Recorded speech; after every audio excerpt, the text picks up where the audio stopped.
இன்றைய நற்செய்தி வாசகம் யோவான் எழுதிய நற்செய்தி 6ஆம் அதிகாரம் இறைவசனம் 1-15 முடிய.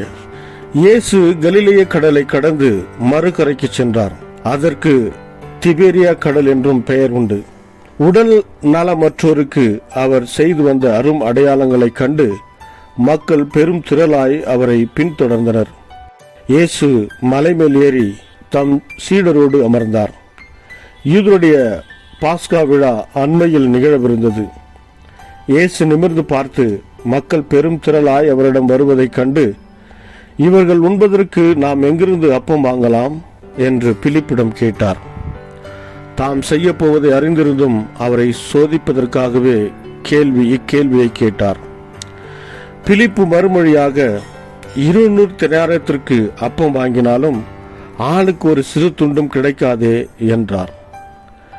அவருடைய சீடர்கள் ஒருவரும் சீமோன் பேதுருவின் சகோதரருமான அந்திரேயா, இங்கே சிறுவன் ஒருவன் இருக்கிறான், அவனிடத்தில் 5 வார்கோதுமை அப்பங்களும் 2 மீன்களும் உள்ளன, ஆனால் இத்தனை பேருக்கு இவை எப்படி போதும் என்றார். இயேசு மக்களை அமரச் செய்யுங்கள் என்றார்.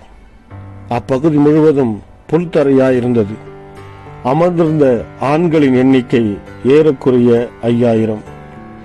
இயேசு அப்பங்கள் எடுத்து கடவுளுக்கு நன்றி செலுத்தி அமர்ந்திருந்தோருக்கு கொடுத்தார். அவ்வாறே மீன்களையும் பகிர்ந்தளித்தார். அவர்களுக்கு வேண்டி மட்டும் கிடைத்தது.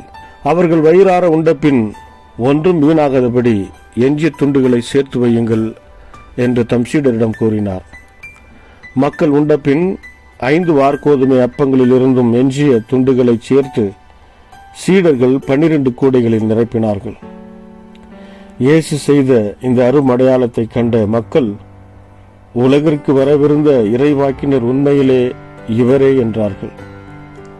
அவர்கள் வந்து தம்மை பிடித்து கொண்டு போய் அரசராக்கப் போகிறார்கள் என்பதை உணர்ந்து இயேசு மீண்டும் தனியாய் மலைக்கு சென்றார். இது கிறிஸ்து வழங்கும் நற்செய்தி. கிறிஸ்துவே உமக்கு புகழ். ಯೋಹಾನ ಅಧ್ಯಾಯ 6 ವಚನ 1-15. ತರುವಾಯ ಏಸು ಗಲಿಲೆಯ ಸರೋವರವನ್ನು ದಾಟಿ ಆಚೆಯ ದಡಕ್ಕೆ ಹೋದನು. ಅನೇಕ ಜನರು ಏಸುವನ್ನು ಹಿಂಬಾಲಿಸಿದರು, ಏಕೆಂದರೆ ಏಸು ರೋಗಿಗಳನ್ನು ಗುಣಪಡಿಸುವುದರ ಮೂಲಕ ತನ್ನ ಅಧಿಕಾರವನ್ನು ತೋರಿಸುತ್ತಿದ್ದನು. ಅವರೆಲ್ಲರೂ ಅದನ್ನು ನೋಡಿದರು. ಆಗ ಯೇಸು ಬೆಟ್ಟವನ್ನು ಹತ್ತಿ ತನ್ನ ಶಿಷ್ಯರ ಸಂಗಡ ಕುಳಿತುಕೊಂಡನು.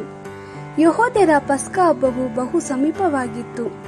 ಯೇಸು ಕಣ್ಣೆತ್ತಿ ನೋಡಿದಾಗ ತನ್ನ ಬಳಿಗೆ ಬರುತ್ತಿದ್ದ ಜನಸಮೂಹವನ್ನು ಕಂಡು ಫಿಲಿಪ್ಪನಿಗೆ, ಈ ಜನರಿಗೆಲ್ಲ ಸಾಕಾಗುವಷ್ಟು ರೊಟ್ಟಿಯನ್ನು ನಾವು ಎಲ್ಲಿ ಕೊಂಡುಕೊಳ್ಳೋಣ ಎಂದು ಕೇಳಿದನು.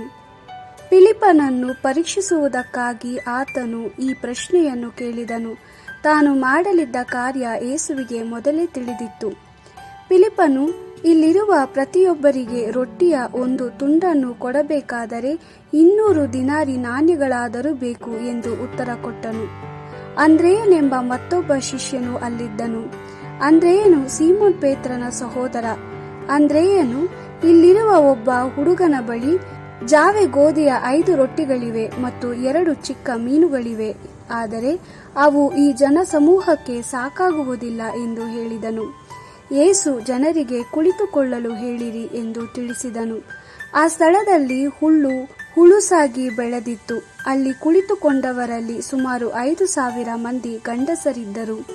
ಬಳಿಕ ಯೇಸು ಆ ರೊಟ್ಟಿಗಳನ್ನು ತೆಗೆದುಕೊಂಡು ಅವುಗಳಿಗಾಗಿ ದೇವರಿಗೆ ಸ್ತೋತ್ರ ಸಲ್ಲಿಸಿ ಕುಳಿತುಕೊಂಡಿದ್ದ ಜನರಿಗೆ ಕೊಟ್ಟನು. ಆತನು ಮೀನುಗಳನ್ನು ಕೊಡುವಾಗಲೂ ಅದೇ ರೀತಿ ಮಾಡಿದನು. ಎಲ್ಲರೂ ತಮಗೆ ಬೇಕಾದಷ್ಟು ತಿಂದರು.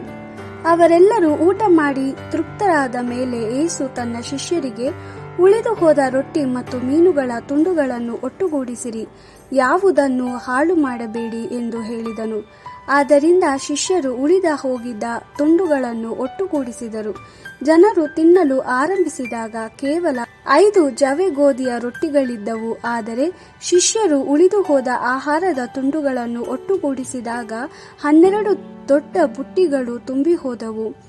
ಯೇಸು ಮಾಡಿದ ಈ ಸೂಚಕ ಕಾರ್ಯವನ್ನು ಕಂಡ ಜನರು, ಈ ಲೋಕಕ್ಕೆ ಬರಲಿರುವ ಪ್ರವಾದಿ ನಿಜವಾಗಿಯೂ ಈತನೇ ಇರಬೇಕು ಎಂದು ಹೇಳತೊಡಗಿದರು. ತನ್ನನ್ನು ಬಲವಂತದಿಂದ ರಾಜನಾಗಿ ಮಾಡಲು ಜನರು ಯೋಚಿಸುತ್ತಿದ್ದಾರೆಂಬುದು ಯೇಸುವಿಗೆ ತಿಳಿದಿತ್ತು. ಆದ್ದರಿಂದ ಆತನು ಅಲ್ಲಿಂದ ತಾನೊಬ್ಬನೇ ಬೆಟ್ಟಕ್ಕೆ ಮತ್ತೆ ಹೋದನು. ದೇವರ ವಾಕ್ಯವಿದು. ದೇವರಿಗೆ ಕೃತಜ್ಞತೆ ಸಲ್ಲಲಿ. Gospel according to John chapter 6 verse 1 to 15. After this, Jesus went to the other side of the Sea of Galilee, which is also called the Sea of Tiberias. And a large crowds followed him because of the miraculous signs they saw when he healed the sick. So he went up the hillside and sat down there with his disciples. Now the Passover feast of the Jews was at hand. Then lifting up his eyes, Jesus saw the crowds that were coming to him and said to Philip, "Where shall we buy bread for these people to eat?" He said this to test Philip, for he himself knew what he was going to do. Philip answered him, 200 denarii would not buy enough bread for each of them to have a piece. Then one of the disciples, Andrew, Simon Peter's brother, said to Jesus, "There is a boy here who has 5 barley loaves and 2 fish. But what good are these for so many?" Jesus said, "Make the people sit down." There was plenty of grass there. So the people, about 5,000 men, sat down. Jesus then took the loaves, gave thanks, and distributed them to those who were seated. He did the same with the fish and gave them as much as they wanted. And when they had eaten enough, he told his disciples, "Gather up the pieces left over, that nothing may be lost." So they gathered them up and filled 12 large baskets with pieces of 5 barley loaves left over by those who had eaten.